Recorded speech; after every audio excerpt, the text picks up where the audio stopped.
Chennai corporation லிமிட்ல வீடு வாங்க MP டெவலப்பர்ஸ்க்கு வாங்க பேசிக்கலாம் 7825806806. எல்லை தாண்டி மீன் பிடித்ததாக இலங்கை கடற்படையினரால் கைது செய்யப்பட்ட 23 மீனவர்களில் 20 பேர் நாடு திரும்பினர். சென்னை விமான நிலையம் வந்த அவர்களை பாஜகவினர் வரவேற்றனர். இதனையடுத்து 20 மீனவர்களும் ராமேஸ்வரத்திற்கு தமிழக அரசு சார்பில் அழைத்து செல்லப்பட்டனர். இதற்கிடையில் மீதமுள்ள 3 பேர் இன்னும் சிறையில் இருப்பது குறித்து மீனவர்கள் தங்களது ஆதங்கத்தையும் வெளிப்படுத்தினர். நான் கடலுக்கு போனது வந்து 23 பேர். 23 பேரில் 20 பேர் வந்திருக்கோம். 2 படகு பிடிவிட்டதில் அந்த 3 பேருக்கு என்ன நிலைமை? அதில் ஒரு சின்ன பையன் வேறு, அவனுக்கு 1 வருஷம் தண்டனையா? என்ன மீன் பிடிக்க போனதுக்கு 1 வருஷம் தண்டனையா? 10 நாள் எங்களால் அந்த இடத்துல இருக்க முடியலை. சாப்பாடு நம்ம ஊர் சாப்பாட்டுக்கு அங்கே உள்ள சாப்பாடு தெரியல, வாந்தி, எல்லாருக்கும் பேதி, சுத்தமாக இருக்கவே முடியல. எங்களால் 10 நாள் கழிக்க முடியல. அந்த பேருக்கு 1 வருஷம். டிரைவர் 2 பேருக்கு 6 மாதம் சொல்கிறாங்க. அவர் காலில் விழுந்துட்டு, தம்பி எப்படியான்னு காப்பாற்றுங்கடா, நம்ம எல்லாத்தையும் சொல்லி நம்ம அரசாங்கத்தை சொல்லி காப்பாற்றுங்கடா அப்படின்னு சொல்லிட்டு அவ்வளோ வேதனைப்பட்டு சொல்கிறாங்க. ஒவ்வொரு துறைமுகத்துலையும் அவ்வளோ போட்டுகள் கிடக்குது. ஒரு போட்டோட மதிப்பு குறைஞ்சபட்சம் 30 லட்சம், அதிகபட்சம் 60 லட்சம் வரை இருக்குது.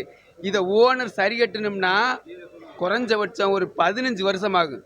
அந்த பணத்தை மறுபடியும் எடுக்கிறதா இருந்தா, இதுவே அவங்களால அந்த ஒரு போட்டு கடந்து முடிஞ்சுன்னா அவங்க வாழ்வாதாரமே முடிஞ்சு.